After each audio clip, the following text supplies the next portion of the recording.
She changed the locks while I was gone. Just like that. No warning, no call, no explanation. I stood on my porch, turning the key that no longer fit, listening to the quiet click of a deadbolt that answered more loudly than any words could. That lock said, "You're not welcome."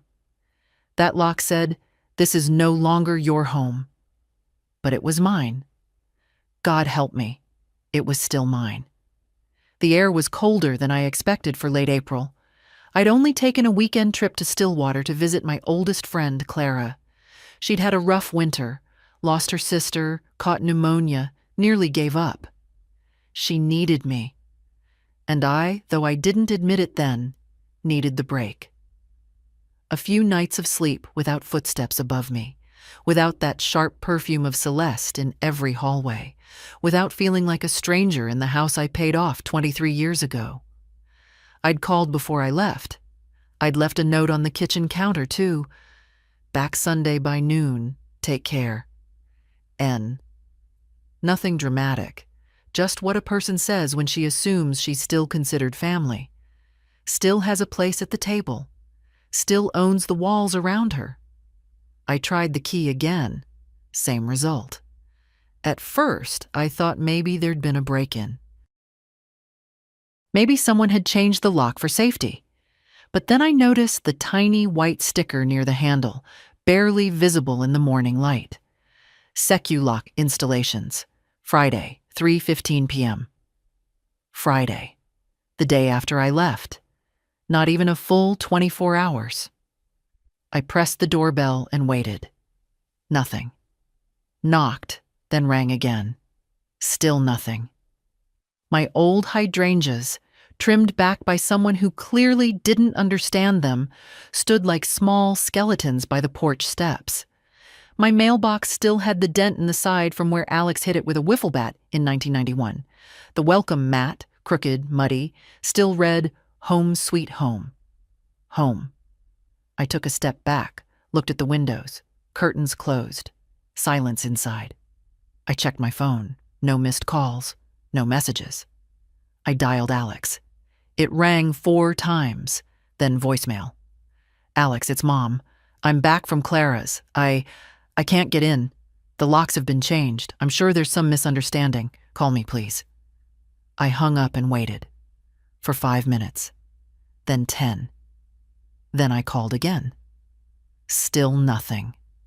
After 20 minutes in the driveway, sitting in my old Civic, hands shaking not from cold but from disbelief, I drove around the block, just in case.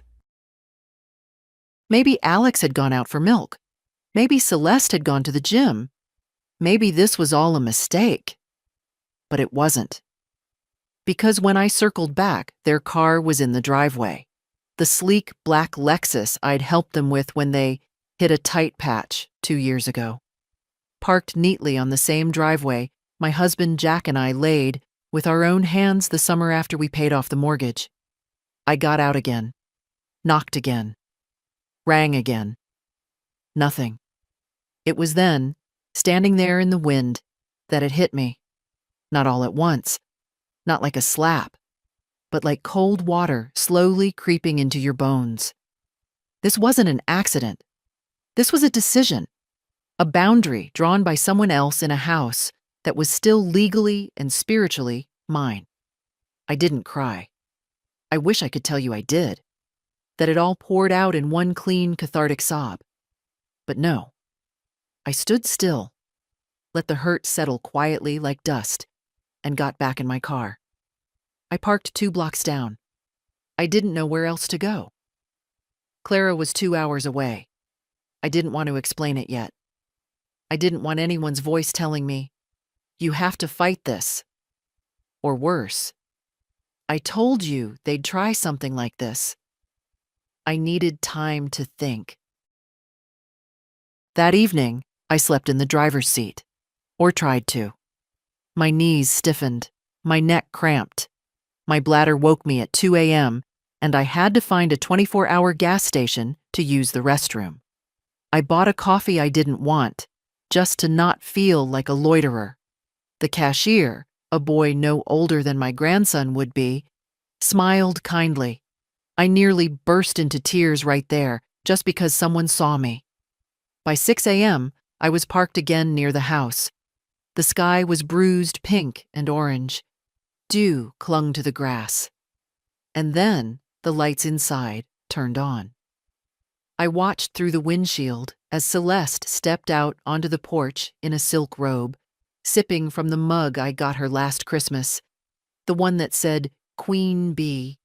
She glanced at the lawn, then back at the door, and disappeared inside.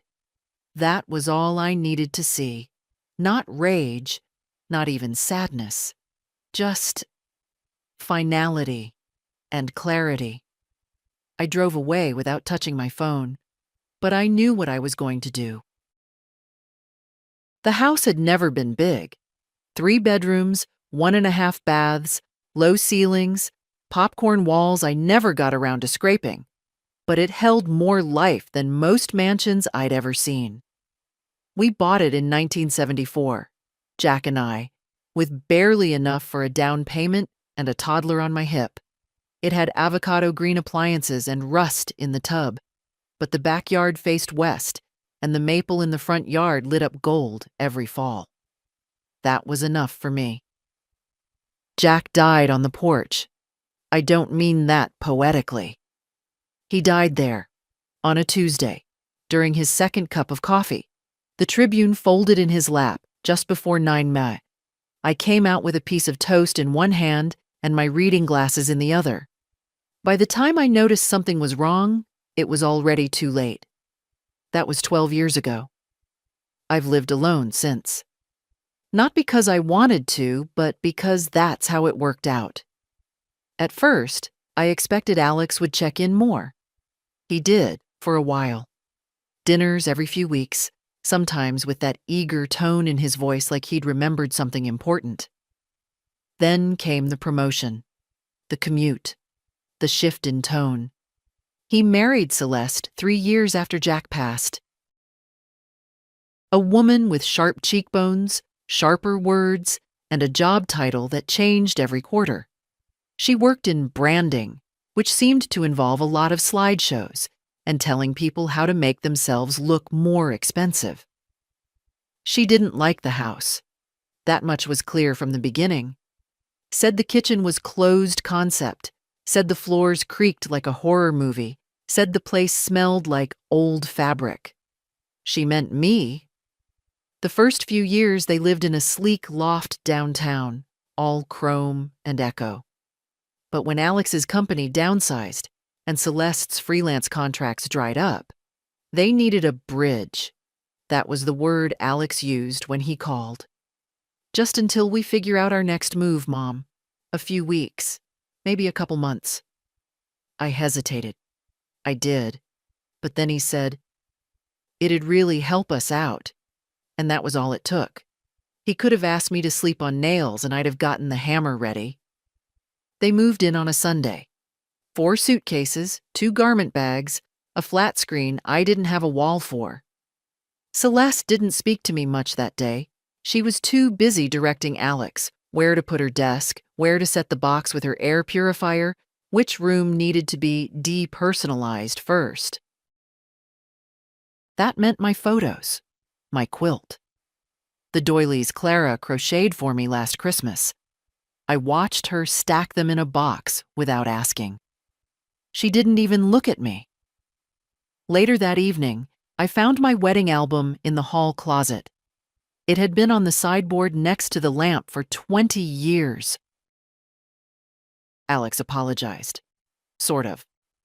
She's just trying to make it feel livable, he said, scratching the back of his neck.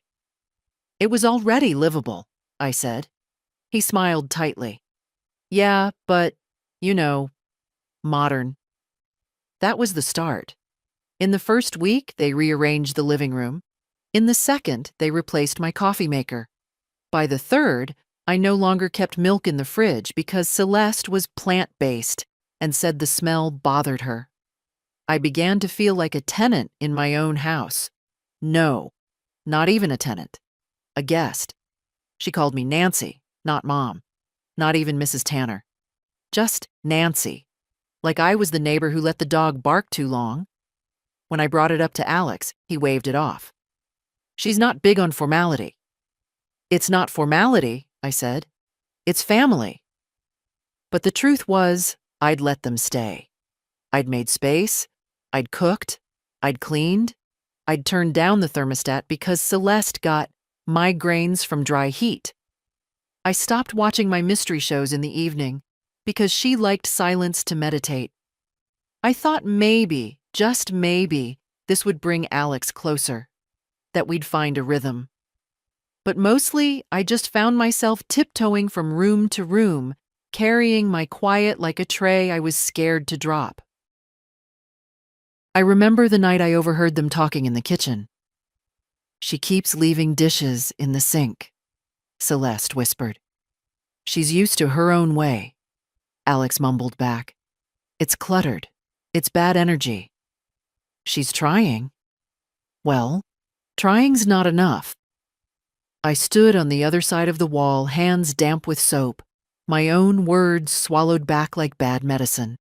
I didn't sleep much after that. But still, I stayed.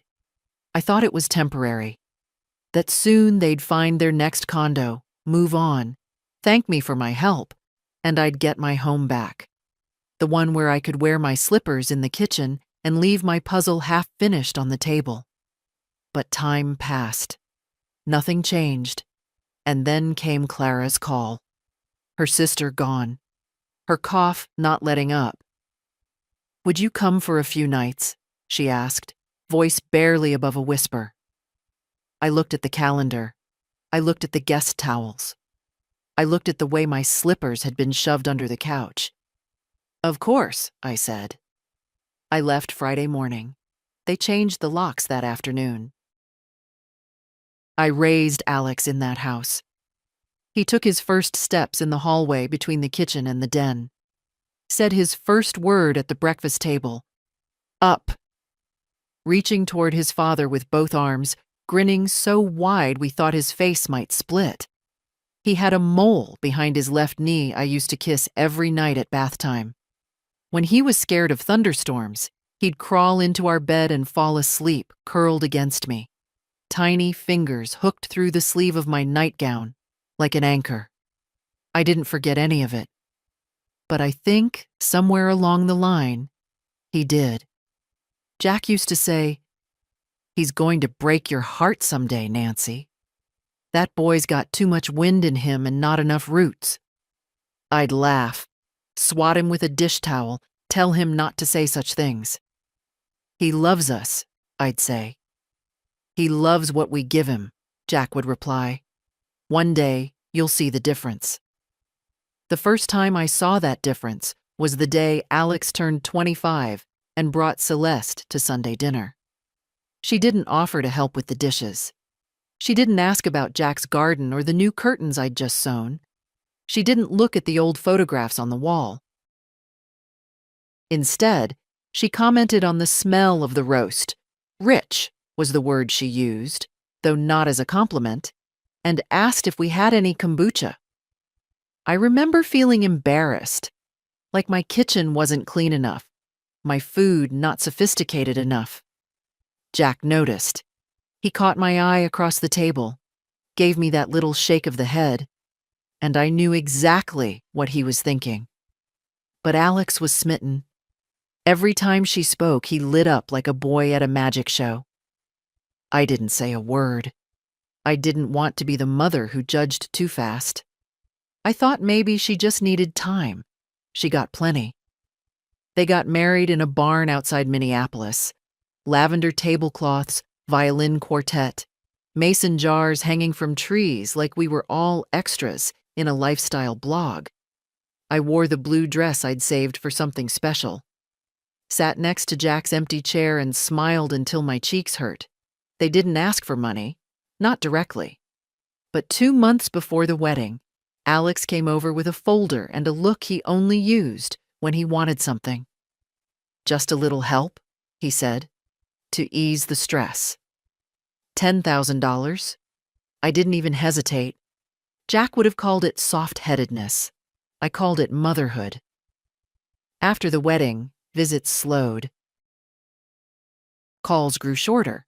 The tone changed, from warmth to obligation, like checking a box. I'd get an occasional, "Hi, Mom, just wanted to see how you're doing," but there was always a rush behind it. A meeting, a deadline, a bad signal. Then silence. I tried not to mind. Then came the money questions. Short-term squeeze. Unexpected expenses. Freelance work delayed. It started small. Could you cover this month's car insurance? And grew. I paid off one of their credit cards when the interest piled up. I sent grocery money, just in case. I paid their accountant's fees when they filed late taxes. Each time, Alex promised he'd pay me back. Each time, I said he didn't have to. And I meant it. What I didn't say was, I hoped, secretly, that my help would mean something, that maybe it would bring him closer, that maybe, one day, he'd say, "Thank you, Mom, for everything." Instead, what I got was this. A lock changed on the home where I taught him to walk. A silent house on a Sunday afternoon. A voicemail that never got returned. And a woman who never wanted me there to begin with. I remember one conversation with Celeste, not long after they moved in. I'd made coffee. She took a cup, sniffed it, and set it down. "I only drink pour-over," she said. I smiled. "I can make tea if you'd rather." She looked me over, that subtle glance women use to measure one another without kindness. "You know, Nancy, no offense, but this place feels stuck." "Stuck?" "Yeah, like frozen in time." "You've lived here how long?" 47 years. "Exactly." She smiled like she'd made a point. I looked around. The lace curtains, the worn hardwood, the cross-stitch on the wall that said, "Love grows best in little houses." Yes, maybe it was stuck. But it was mine. I didn't say any of that. Instead, I nodded. "I suppose it does feel that way." What I wanted to say, what I should have said, was, "Of course it feels like time stopped here. Because the best parts of my life happened within these walls, and I never needed anything more." But I held my tongue. Again. Because I didn't want to make things harder for Alex. Because I thought maybe she'd soften. Maybe she'd come around. Maybe she'd see I wasn't a threat. That I only wanted to be treated like a person.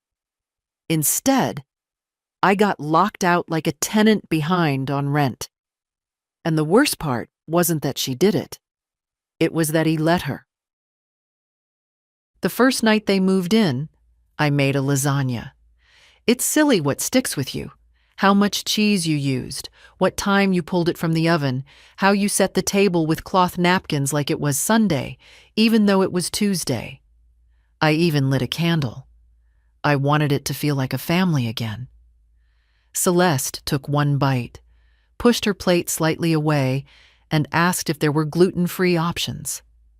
Alex didn't say anything, just poured her a glass of water and started talking about the stock market, like nothing had happened. That should have been my sign. But when your child moves back in, no matter how grown they are, a part of you thinks it's a second chance. A chance to be needed again, to sit with them at breakfast, to hear about their day, even if it's only for a while. "It's just temporary," Alex kept saying, "until we figure things out."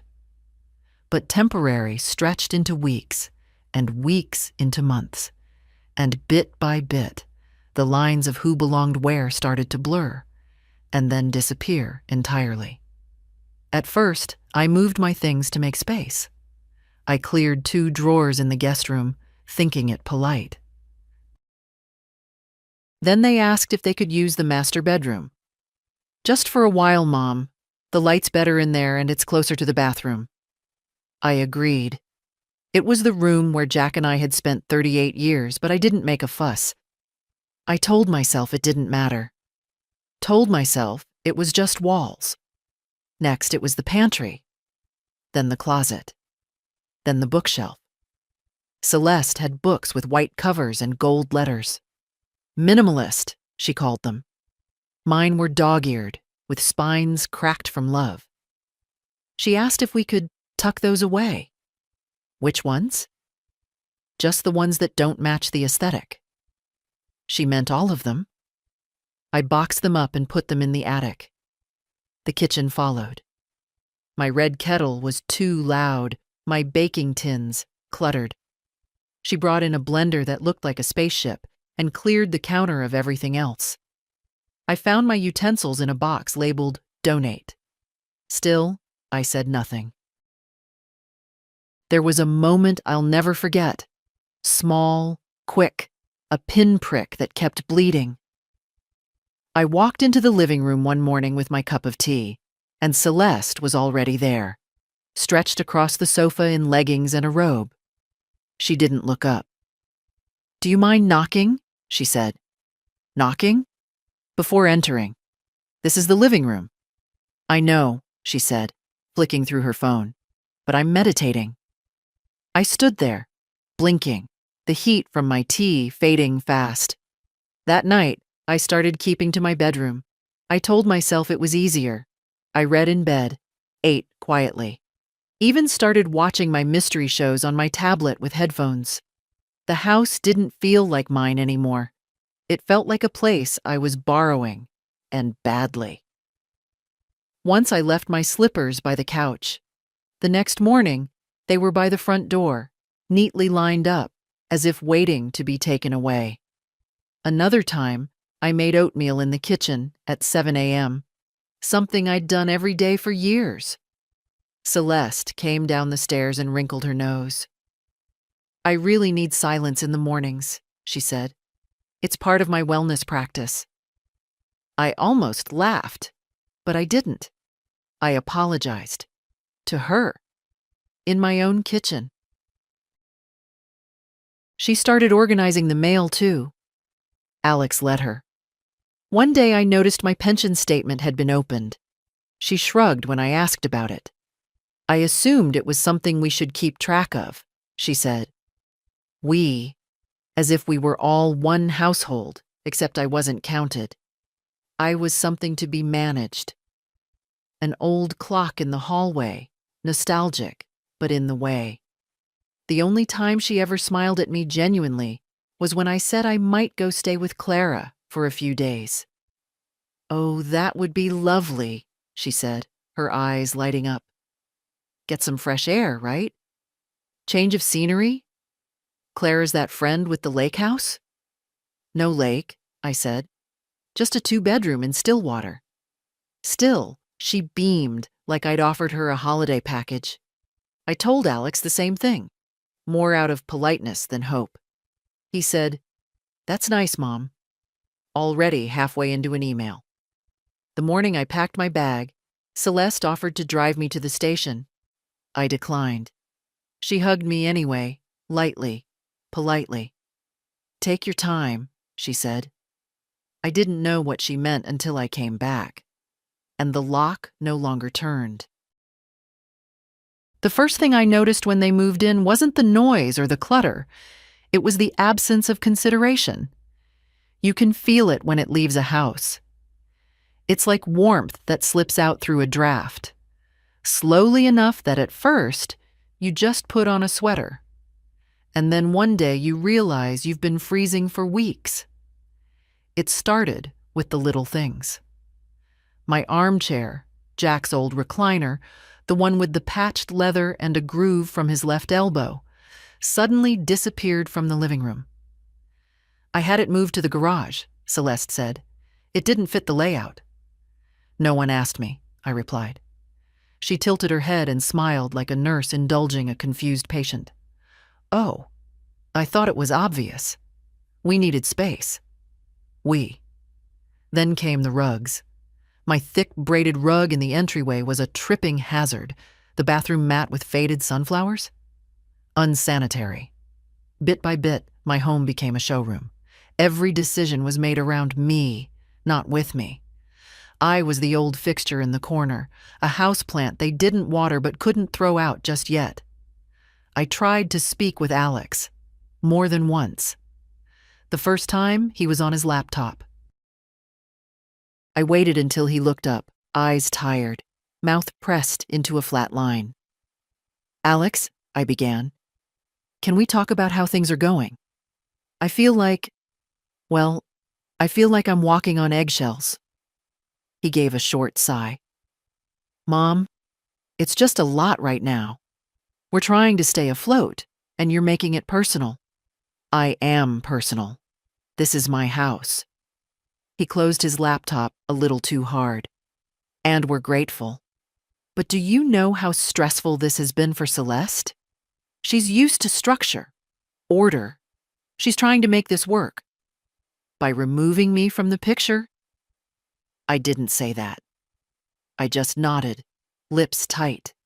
The second time I tried again.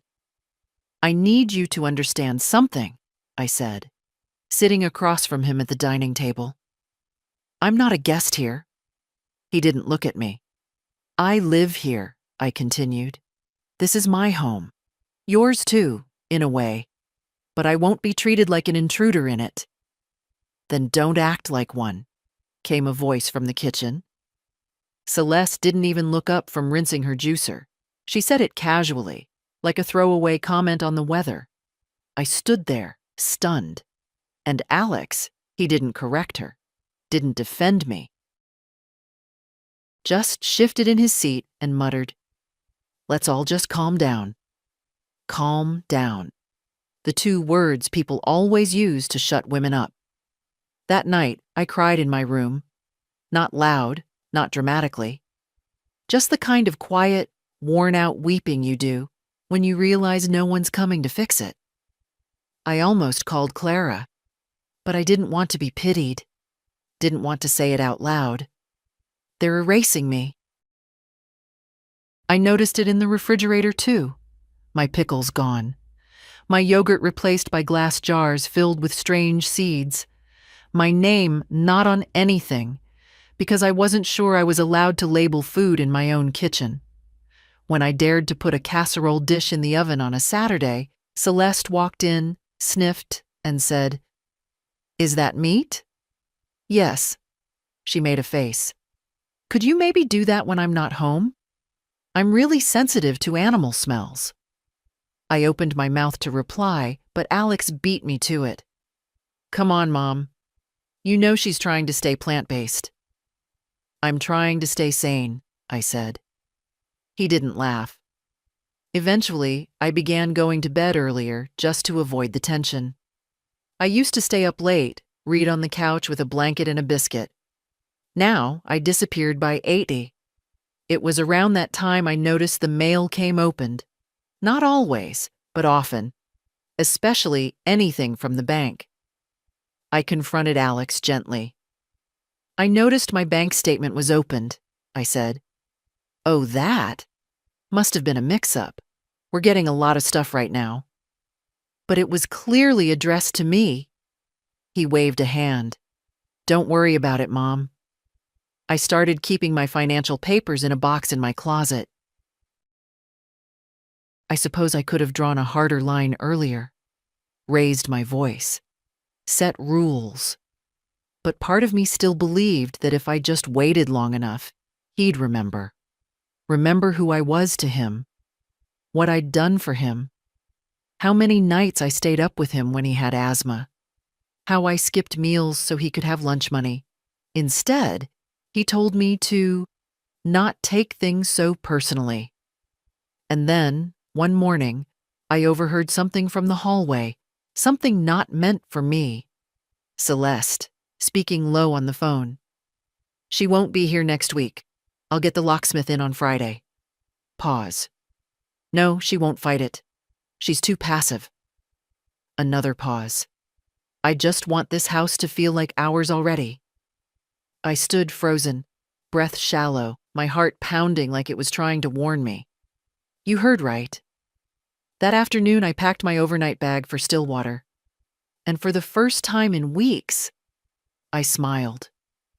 Because they thought they knew me. But they didn't know who they'd locked out. Not yet. It happened 2 days before I was set to return. Clara's cough had softened, the color in her face slowly coming back. We sat on her porch drinking weak coffee and watching the squirrels dart across the yard. She talked about her sister's memorial, about old hymns and who'd shown up dressed too casually. I listened. I nodded. But my mind kept drifting back to St. Paul, to the maple tree in front of my house, to the sound of my floors under feet that weren't mine. I'd been gone 5 days. I left behind a stocked fridge, folded towels, and a note with my return date. No threats, no warnings, no locked doors. But they hadn't waited. They hadn't even called. I didn't say anything to Clara. Not at first. But that night, over dinner, I let it slip. I think they're planning to change the locks while I'm gone, I said, carefully buttering my bread. My voice was steady, but my chest felt tight. Clara paused, knife midair. You think? I heard her on the phone. Clara put her knife down slowly. Nancy. It's fine, I said quickly, as if by saying it fast enough I could make it true. I'm sure it's just talk. She gets dramatic. Your son's wife is dramatic. Your son is not. If he goes along with this, he's not ignorant. He's complicit. That word hit hard. Complicit. We didn't speak for a while. The silence between us wasn't awkward. It was old, worn in, like comfortable shoes. You're going back Sunday? She finally asked. I nodded. Before noon. She didn't push. She just passed me the salad and asked if I wanted more vinaigrette. That's what real friends do. I woke early Sunday, heart already racing. The drive was 2 hours, but I made it in 90 minutes, my fingers clenched tight around the wheel. I pulled into the neighborhood and noticed nothing had changed. Same cars on the street, same wind chimes down the block, the same red tulips pushing through the earth in Mrs. Kaminsky's yard, and then I saw it. My house. And the sign. Secu-lock installations, Friday, 3:15 p.m. The door handle gleamed, new, silver, wrong. I stepped onto the porch, my key in hand, and turned it. Nothing. It didn't even budge. At first I felt disbelief, then confusion, then something worse. Calm. Not the good kind. The kind that creeps in when your body's too tired to panic. When your brain starts sorting the betrayal into little folders, trying to label them quickly enough to stay upright. I knocked. No answer. I rang. No answer. Their car was in the driveway. I was locked out of my home, and they were inside. I stood there for several minutes, just listening for footsteps, the creak of the stairs, maybe even laughter. But the house was silent. Still. I walked back to my car and sat behind the wheel, not ready to drive. I checked my phone, no calls, no texts. I tried Alex, straight to voicemail. I didn't cry, not even a single tear. I just stared out the windshield, remembering the first time Jack and I saw this house. We were both in our 20s, Alex still in diapers. The real estate agent had said, "It's a little outdated, but with the right touch." And Jack had laughed and said, "We're the right touch." We were. We made that house a home. And now I wasn't even welcomed across the threshold. At 6 p.m., when the sun dipped low and the porch light flickered on automatically, I drove away. But not far. I parked 2 blocks down. I slept in the car that night, wrapped in the old travel blanket I kept in the back seat, a bottle of water by my side. I used the gas station bathroom in the early hours and bought a coffee just so they wouldn't ask questions. The clerk looked at me kindly. I must have looked like something out of a story he didn't want to hear. At dawn, I pulled around the corner and parked where I could see the house. That's when I saw her, Celeste. Stepping outside in her silk robe, holding the mug I gave her last Christmas, the one that said Queen Bee. She didn't see me, but I saw her. She paused on the porch, sipped, glanced at the sky like she owned it, then turned back inside. And something inside me shifted, not snapped, not broke, shifted, like a plate of earth settling into a new place after years of pressure. I didn't honk, didn't call out. I just put the car in gear and drove away. But this time, I wasn't running. I was going to fix what she broke, and I was going to do it on my own terms. The locksmith's name was Ernie, and he used to fix our screen doors back in the day. Short man, always wore suspenders, and smelled like pipe tobacco even after he quit. Jack liked him, said he charged fair, and never asked unnecessary questions. That's exactly what I needed. I found his number scribbled in the back of an old address book between Linda pie crust recipe and pediatrician Dr. Cohen, retired. I didn't think he still worked. I certainly didn't expect him to pick up, but he did. Ernie speaking? Hi, it's Nancy Tanner. Silence, then a warm chuckle. Well, I'll be. How's Jack? Gone 12 years now. He went quiet a moment. Sorry to hear that. He was a good one. He was. What can I do for you, Nancy? I swallowed hard. I need locks changed. He didn't ask why, just asked when. Today, I said. Early. I'll be there at 7 sharp. I gave him the address. I didn't say my house. I didn't have to. I parked 3 blocks away and walked up just before 7. The morning air was crisp. The grass was damp. My knees ached like they always did when the weather turned, but I stood tall. Ernie was already waiting by the porch, toolbox in hand. Looks different, he said, nodding at the new handle. Not your style. It's not, I replied. He didn't smile, just went to work. I stood beside him, arms crossed, as he removed the sleek, modern hardware, clean, soulless, like everything Celeste touched, and replaced it with a brass deadbolt that clicked with weight and memory. When he was done, he handed me 2 new keys. You want a third? No, 2's enough. He packed up his tools, then looked at me with something between curiosity and respect. You all right, Nancy? I met his eyes. I am now. He nodded once and walked to his truck. At 7:32 a.m., I opened the front door to my own house and stepped inside. It smelled different. Lavender detergent. Something floral and expensive. My photos were still missing from the sideboard. The blanket I crocheted last winter was folded neatly on the armchair, as if it had been placed there just for looks, not for warmth. But the floor still creaked under my step. The clock above the fridge still ticked half a beat too slow. The sun still lit the east wall of the kitchen like a quiet promise. I went into the master bedroom. They'd changed everything. My quilt, gone. My lace curtains, replaced with beige blackout panels. A diffuser sat on my nightstand, puffing out some kind of mist. I unplugged it. Then I went to the closet. My clothes were boxed, labeled. Seasonal, donate. I carried each box out to the garage, brought in my own. It took 2 hours to set things back as they were. Not perfectly, just enough. Then I turned to the spare room. Celeste's shoes lined the baseboard like little soldiers. Her suitcases, leather, monogrammed, sat at the foot of the bed.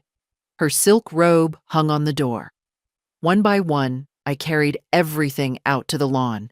Not thrown, not dumped, placed, folded where needed, lined up neatly along the edge of the porch like a display window. By the time I finished, the sun was higher in the sky. A jogger slowed as he passed, eyebrows raised. I gave a small wave. He waved back. I went inside and brewed tea, my tea, from the tin I kept hidden behind the cereal boxes. I sat in the kitchen, steam rising from my cup, and waited. At 9:11, the doorknob rattled. Then came the knock. Sharp. Impatient. "Nancy!" Celeste's voice was high, thin. "There's something wrong with the lock." I sipped. More knocking. Harder now. "Nancy, open the door. Why are my things on the lawn?" I didn't move. Then came the voice I'd once lived for. "Mom?" "Alex." "Are you inside?" I stood, walked to the door, and opened it. His face was pale. Her face was red. I looked at them both, then down at the bags. "They're not on the lawn," I said quietly. "They're on my lawn." "Nancy," Celeste started, "this is completely uncalled for." I looked at her, long and flat. "So is changing the locks on someone else's house." "It was a misunderstanding," Alex said quickly, stepping forward. "No," I said. "It wasn't." He stopped, looked at me like he was seeing something new. "You locked me out of my home," I said. "You didn't call. You didn't warn me. You left me outside like a stray animal." Silence. "And you," I added, turning to Celeste, "planned it days in advance." "I didn't think you'd make a scene," she muttered. "I'm not," I replied. "This isn't a scene, it's a boundary." Alex reached for the doorknob. I stepped aside, but didn't move from the frame. "You can come in," I said, "to collect anything else you need." He stared at me. "You're serious?" "I've never been more." They didn't speak for a moment, not with words, anyway, but their faces said plenty. Celeste looked like someone who'd bitten into something unexpectedly bitter. She stood on the porch with her arms crossed, expensive sunglasses perched on her head, her shoes in perfect contrast to the cracked concrete. She wasn't used to being spoken to like this, especially not by someone she thought she'd written off. Alex looked worse, not angry, confused, as if the ground under him had shifted an inch, just enough to rattle the teacup of his composure. "Mom," he said, voice low, "you're overreacting." I nodded slowly, letting that word land. Not fight it. Not flare up. "That's the word you're going with?" He blinked. "You locked me out," I continued. "Without a word. You didn't forget. You didn't miscommunicate. You changed the locks and didn't think I'd come back. That's not—" "It is exactly what happened." I didn't raise my voice. I didn't need to. I stayed in my car overnight. At 74 years old. I used a gas station bathroom and drank vending machine coffee, Alex. That's what your silence cost me. He looked down. I don't know if it was guilt or discomfort, but he didn't argue. Beside him, Celeste shifted. "I didn't think you'd return so early," she said flatly. "You said Sunday, but not when." I said noon. She shrugged like that excused everything, like locking a woman out of her home was a matter of calendar management. I moved from the doorway, but didn't step aside fully. "You can come in now," I repeated. "Get what you need." "Where are we supposed to stay?" Alex asked. I raised my eyebrows. "You didn't seem worried about where I'd sleep." "That's not the same," he snapped, his voice finally cracking. "You have this place." "I had this place," I said, my voice even. "Until Friday, when you told someone to erase me from it." "That's not fair." "No," I said. "It's not." He hesitated. "I didn't. You have 15 minutes. They moved past me without speaking. Celeste walked quickly, brisk heels tapping on the wood floors like gunfire. She made straight for the bedroom, yanked open the closet, and began packing what was left. I watched her fold her silk robe like a hotel staffer, mechanical, cold, not a glance around. Alex lingered in the hallway. I just don't understand why you're being so rigid. I turned toward him slowly. You don't understand why I no longer want people who betrayed me to live in my home? He opened his mouth, then shut it. I invited you in during a hard time, I said. I made space. I gave you warmth. You gave me silence and exclusion. He rubbed his forehead. Mom? Do you remember how many times I said I didn't feel like myself anymore? I asked. Like I was disappearing in my own house? He didn't answer. Do you know how many of my things I found in the garage, labeled donate in her handwriting? Still nothing. You said nothing, Alex. Over and over again, that silence, that was your choice. The minutes passed in awkward shuffling and quiet zippers. Celeste barely glanced up as she packed. Her cosmetic bag, her diffuser, her box of supplements, carefully collected like a museum exhibit returning to storage. They came back down the stairs, each with a suitcase in hand. I'll send someone for the rest, she said. You won't, I replied. You'll call, and we'll schedule a time. I'll be here when it happens. You don't trust us? Alex asked. No, I said. Not anymore. Celeste stepped outside first. Alex lingered on the threshold, turning back once more. This isn't how families treat each other. I looked at him for a long time. No, I said softly. It's not. And then I closed the door. Not slammed, not locked behind them in anger. Just closed.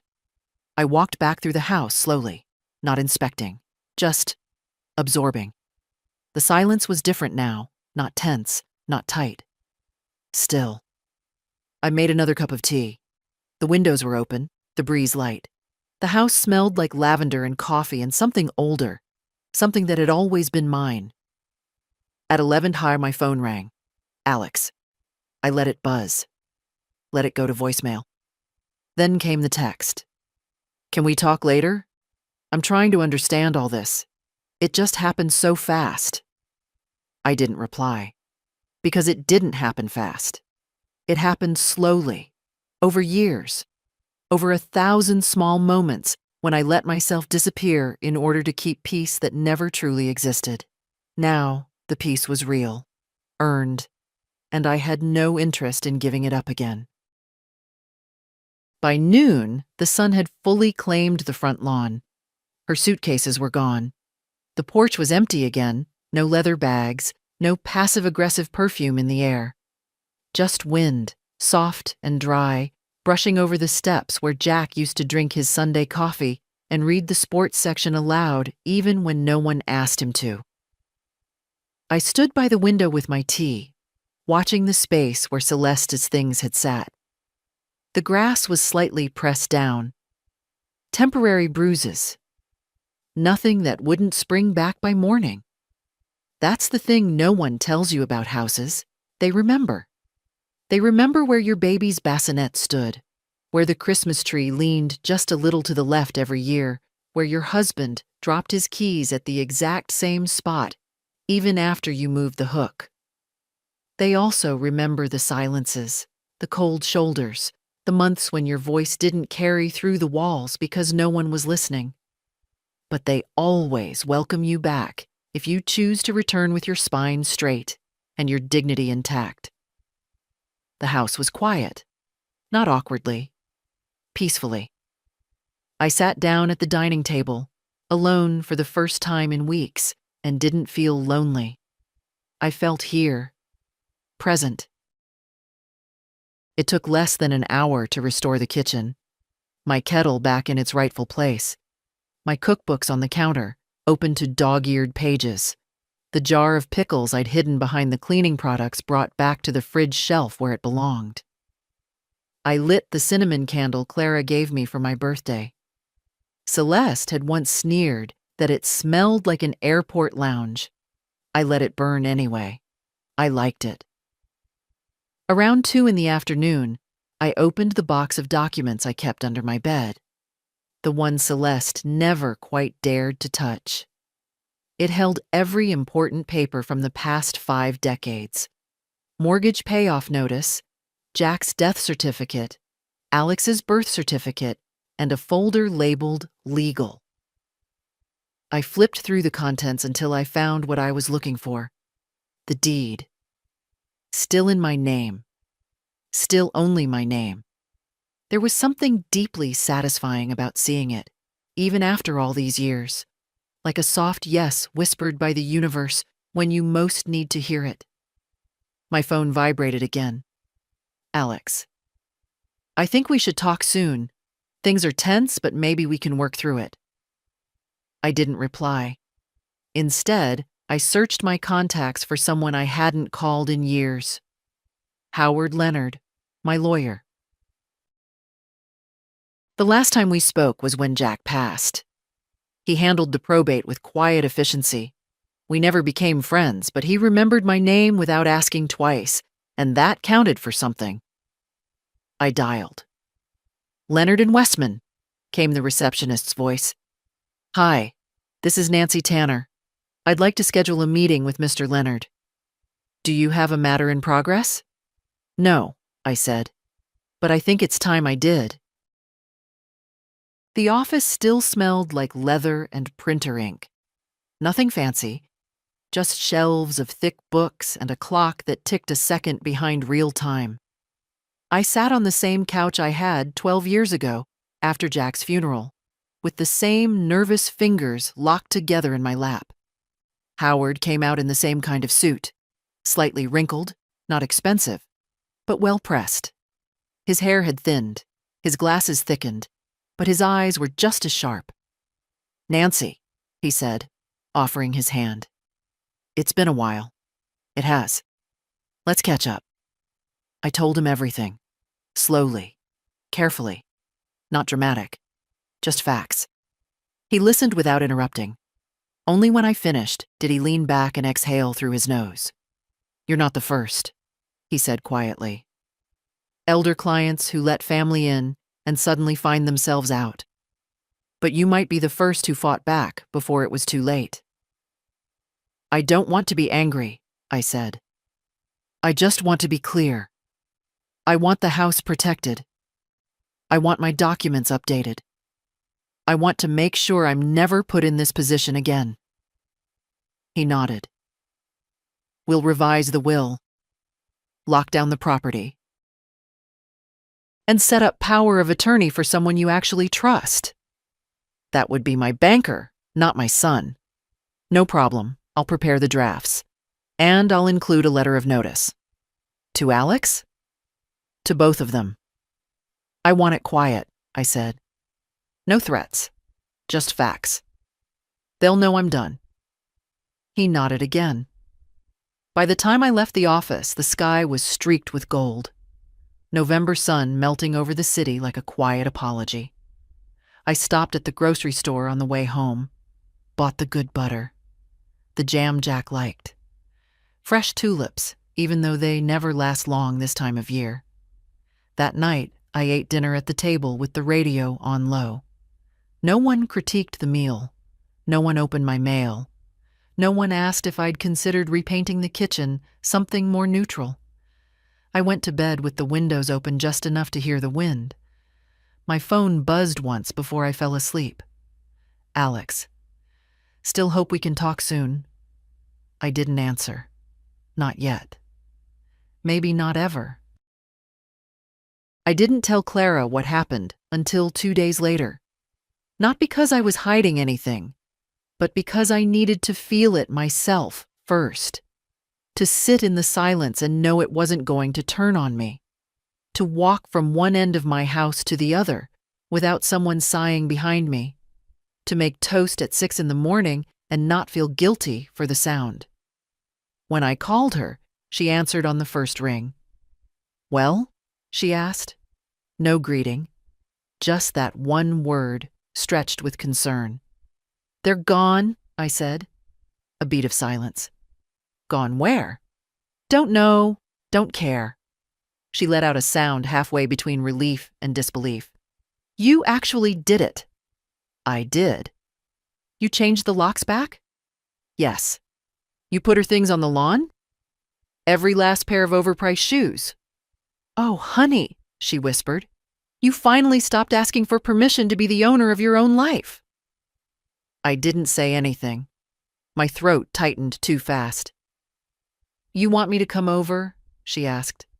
No, I need to be here alone for a while. She understood. Of course she did. We all reach an age where silence stops being lonely and starts being a shield. After we hung up, I walked through the house with a pad and pen. Not to clean, not to rearrange, but to reclaim. What had been pushed out? What needed fixing? I listed everything that felt off. Curtains still in her style. The coffee table books that didn't belong to me. That sleek, gold-framed mirror near the stairs that never reflected anything true. I made piles. One for donation, one for trash. One for burning, though I didn't follow through. The matches stayed in the drawer. Around noon, I opened the hall closet and saw something that stopped me cold. My wedding album, still boxed, tucked under a stack of neutral throw pillows. I'd almost forgotten what it looked like. I pulled it out gently and sat cross-legged on the rug. The plastic cover was slightly scuffed. The pages smelled faintly of time, dust, paper, air that had been waiting. Jack looked so young, his tie crooked, my veil uneven. We looked nervous and in love and real. There was a photo I'd always liked, us laughing, unposed. Alex was 3, hiding behind my dress. I stared at it longer than the rest. What had I missed? When had the closeness slipped away? Was it always going to turn like this? Or had I handed them the knife one politeness at a time? That evening, there was a knock at the door. Not hard, not rushed. Almost hopeful. I knew who it was before I even stood up. Alex. Through the window I could see him. Alone. No Celeste in sight. Just him, in a jacket too light for the weather, holding something in his hand. A paper bag. I opened the door, but didn't invite him in. Hi, he said. Hi. I brought your favorite. The lemon bars from Carmichael's. I didn't move. They're fresh. You think dessert's going to fix this? He winced. No, I just thought, I don't know. Maybe it'd be a start. He held the bag out. I didn't take it. He let it hang between us like a peace offering carved out of guilt. I didn't know she was planning to lock you out, he said. Not until after. Then why didn't you stop it? I don't know. I let the silence stretch. She said you'd overreact, he added. And you believed her. He looked down at the steps. I didn't want to lose our place here. You lost it the minute you decided my place in it didn't matter. His mouth opened, then closed again. She's not a bad person, he said weakly. Maybe not, but she treated me badly. And you let her. I didn't mean to. You didn't not mean to either. He looked up, finally meeting my eyes. I want to fix this. No, I said quietly. You want to feel better. That's not fair. It's honest. He stood there, the wind tugging lightly at his coat, the paper bag rustling. I'm not angry anymore, I said. I'm clear. That's worse for you, I know. He didn't argue. I stepped back, just enough to make a point. If you want to talk, really talk, it won't be today, not like this. Not with lemon bars and an apology rehearsed in the car. He nodded, barely. But you don't live here anymore, Alex, and you don't get to show up like you do. I understand. I hope you do. He turned to leave. I didn't stop him. The lemon bars sat on the porch for another hour before I brought them in. I didn't throw them out, but I didn't eat them either. The next morning, I woke before the sun. Not out of worry, not from noise. Just ease. A quiet kind of rest I hadn't known in months, maybe years. I sat at the kitchen table with my tea, steam rising in gentle spirals, and listened to the sounds I used to take for granted. The tick of the wall clock, the furnace kicking in, a bird tapping against the window, confused by its reflection. I breathed. Then I got to work. Not in a frenzy, not the kind of cleaning people do when they're trying to erase something painful. This was slower, intentional. One drawer at a time, one cupboard, one closet. In the back of the hallway shelf, I found my old address book again. Names crossed out. Birthdays circled. A page with Jack's handwriting, just a note that said, "Don't forget, Nance. License tabs due April." It was dated 1997. I kept it. By noon, the house felt less like a place someone had invaded and more like an old coat I'd finally slipped back into. Still worn in all the best places. Still mine. The doorbell rang around 1. Not Alex. A delivery driver. Large box. No return address I recognized. I signed and brought it inside. Inside was a white envelope and a single note. "I'm sorry. S." The box held 2 things. First, the Afghan I'd crocheted 3 winters ago. She'd taken it with her, claimed it fit her decor better.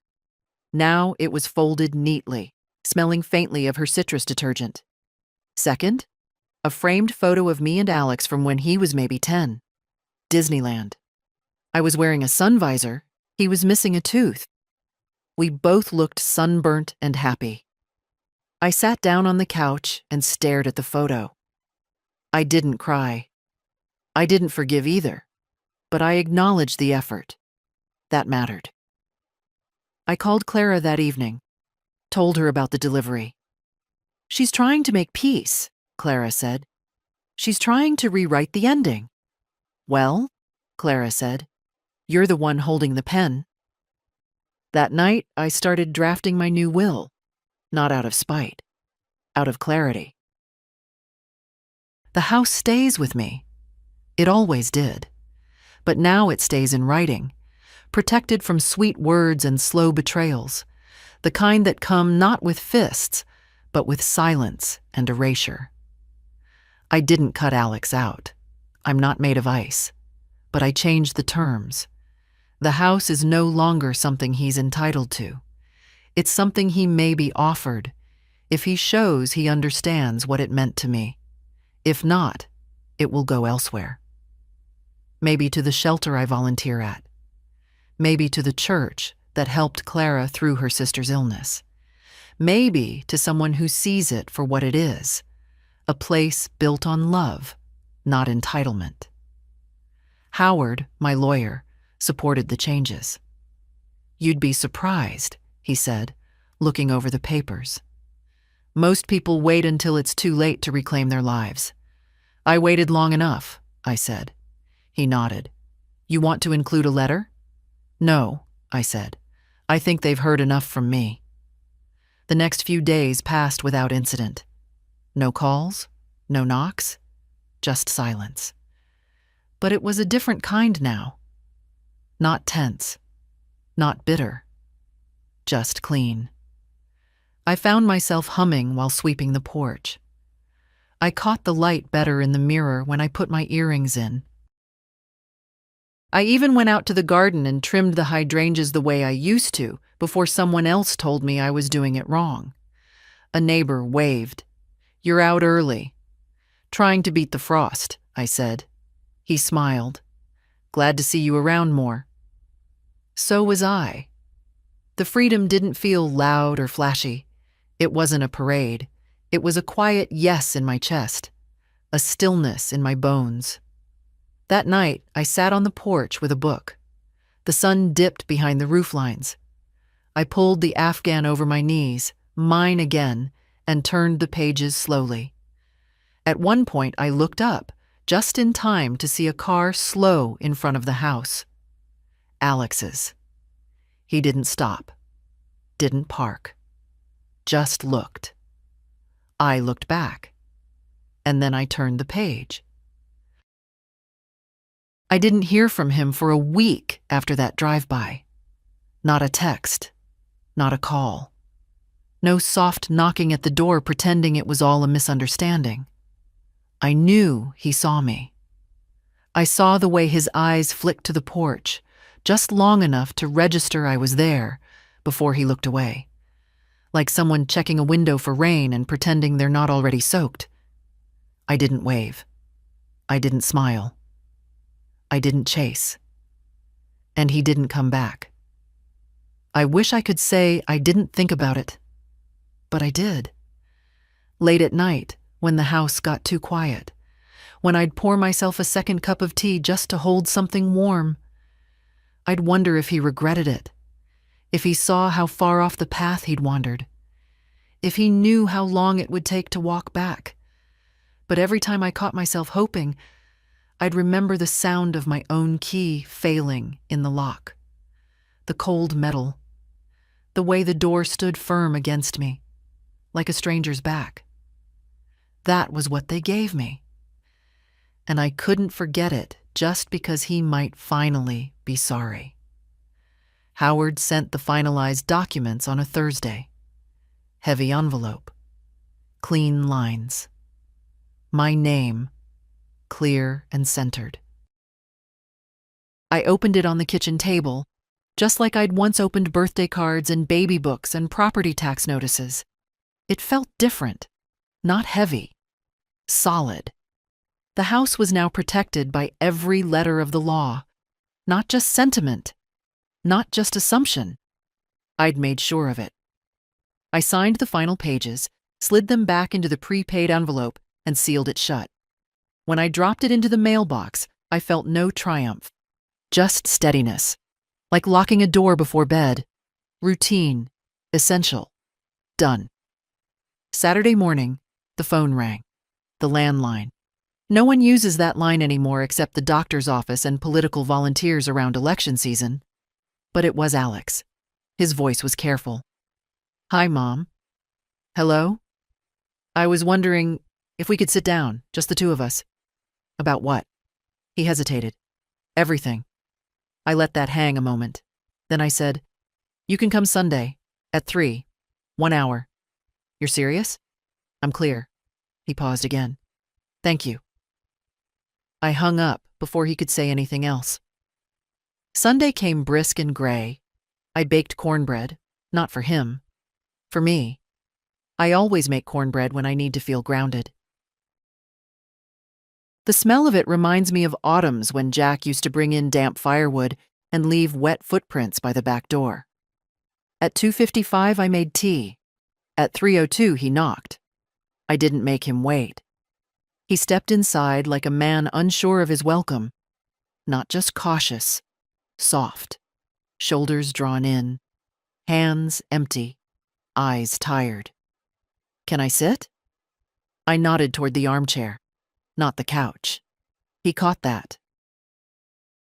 We sat in silence for a moment, just long enough for the clock in the hallway to chime 1/2 the hour. "I've been thinking," he began. "That's good." He didn't smile.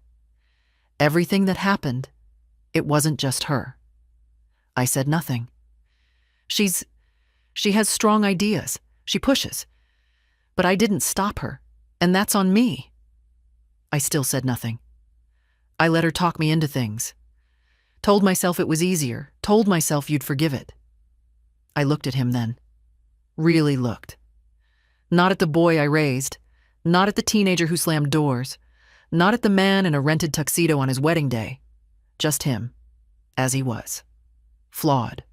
Faltering. Maybe finally honest. "I didn't want to need your house," he said. I felt embarrassed, like I failed. "And so you tried to erase the reminder that it was mine." He winced. "I didn't think of it that way." "No," I said. "You didn't think at all." Another long pause. I want to fix things, he said. Fix? I asked quietly. Or smooth over? He closed his eyes for a second. You're right to be angry. I'm not angry. His brow furrowed. I was, I said. But that's past. Now I'm simply done letting other people set the terms of my peace. He nodded slowly. I sipped my tea. You changed the will, didn't you? I met his eyes. Yes. He swallowed. Did you cut me out? No. But I changed what's automatic. From now on, anything you inherit from me will be based on the relationship we build, not the one we keep pretending is still intact. His face colored, but he didn't argue. I won't live another 10 years hoping for a son who remembers where he came from, I said. If you want to be part of my life again, it starts with truth and boundaries. He looked like he wanted to say something. I waited. I think I forgot who you were, he said softly. No, I replied. You assumed I'd forget who I was. The hour passed. When he stood to leave, he looked around the room like he was trying to memorize it. I don't know if I deserve your trust again. You don't, I said.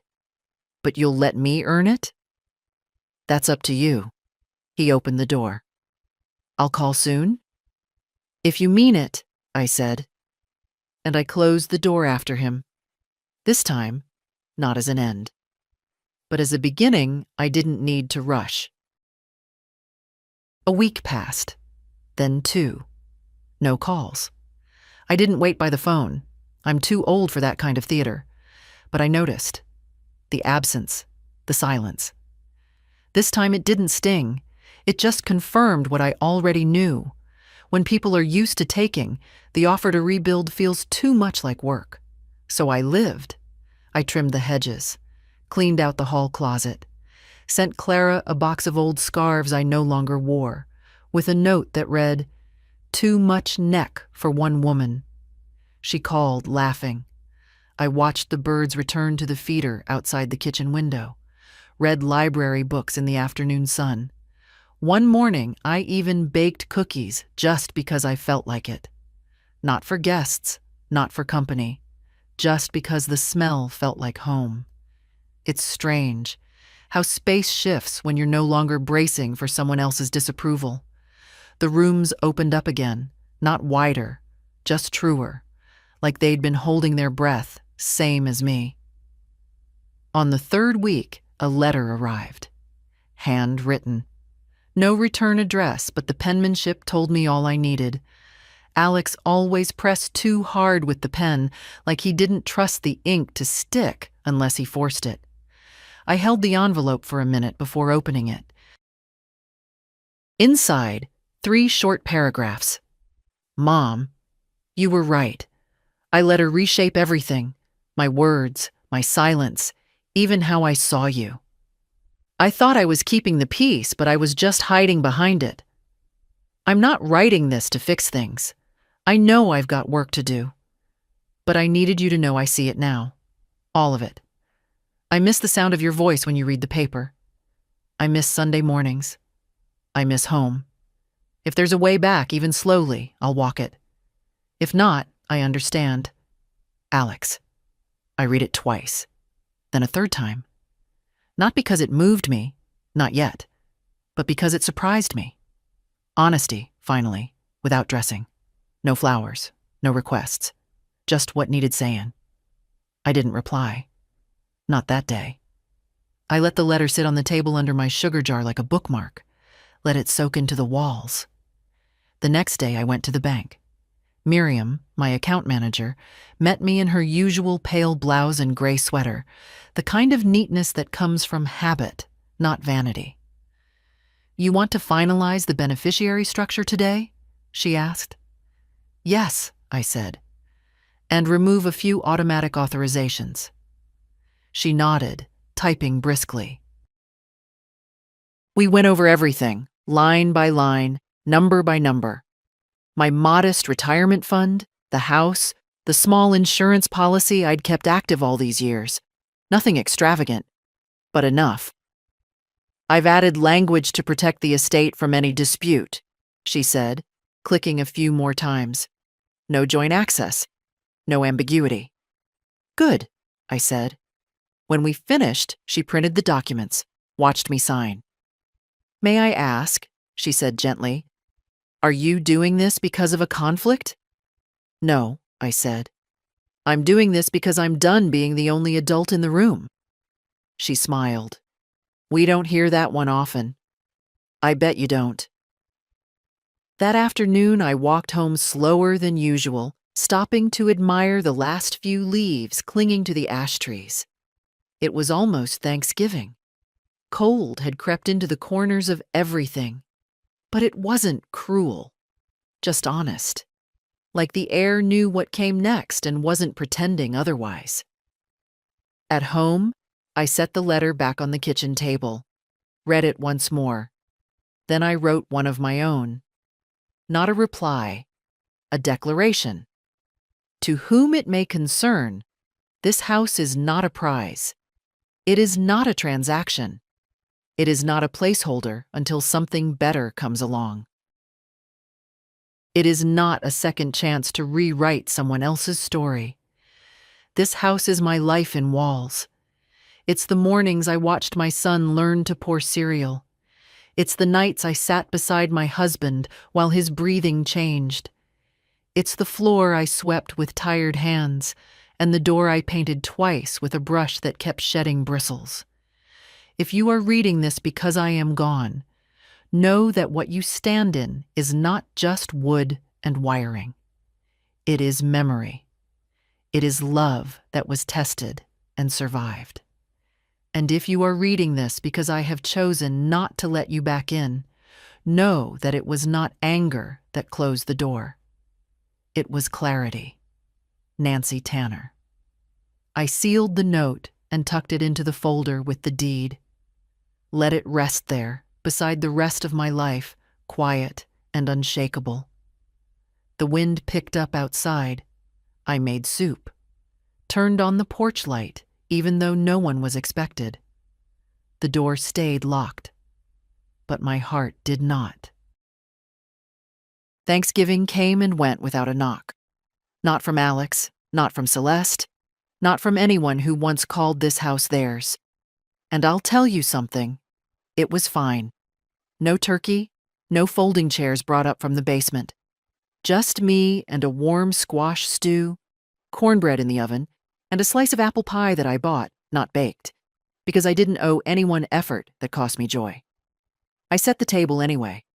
One place, candle lit, napkin folded, not out of loneliness, but out of respect. For myself, for the years, for the woman I had finally remembered how to be. I toasted Jack with my tea. To peace, I said aloud. Finally earned.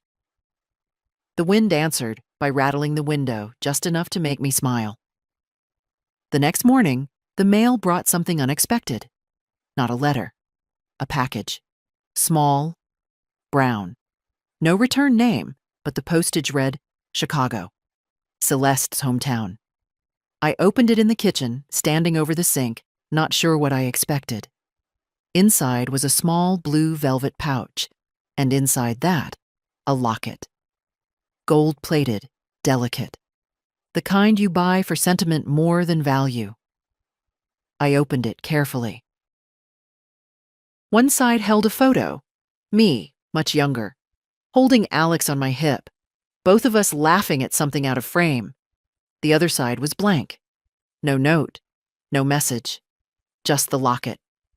I closed it and set it on the table, next to the sugar jar, where Alex's letter still rested. I didn't cry, but I sat with it. Because that's the thing with gestures. They're only worth as much as what follows. And silence, no matter how pretty, isn't the same as change. That afternoon, I decided to walk to the lake. It was colder than I expected, wind needling through my coat, but I didn't turn back. The path was covered in leaves and silence, and that suited me. I sat on the bench where Jack and I used to bring Alex when he was small. I remember him chasing geese, falling into the mud, laughing like the world would never turn hard.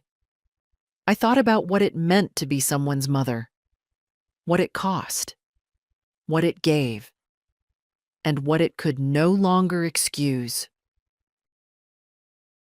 When I got home, I checked the porch out of habit. Empty. Still. And I liked it that way. Inside, I found the house exactly as I left it. Nothing touched. Nothing moved. And that meant everything. The next day, Clara called. "I keep thinking about what you said," she began. "About peace you have to fight for." I smiled into the receiver. "It's a strange kind of battle." "Well," she said, "I'm ready for mine." She told me she'd drawn new lines with her daughter.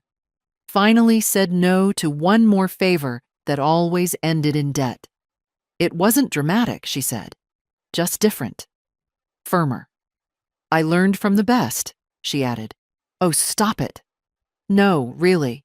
You taught me that standing up doesn't have to be loud, just clear." We talked another hour. About movies, old neighbors, her plans to repaint her kitchen. When we hung up, I sat for a while and watched the light move across the floor. Slow, patient, like it knew it was welcome now. That evening, I went to the drawer where I kept old letters and photos. I took out one picture, Alex at 12 standing in the driveway with his first bike, and slipped it into the blank side of the locket. It wasn't forgiveness. Not yet. But it was something. Maybe someday, when he was ready, I'd give it to him. And maybe not. Some things don't need to be passed down. Some things stay with the one who finally learned not to be erased. Later, I went outside and swept the porch, just as the streetlights came on. The neighborhood was quiet. Houses glowing from inside. You can tell a lot by the kind of light someone leaves on. I looked at mine. Soft, steady, enough. Not an invitation. Just a sign. I'm still here. And I remember everything. It snowed last night. Not much. Just enough to blanket the porch and soften the edges of the world. The kind of snow that makes everything quiet, even in a city.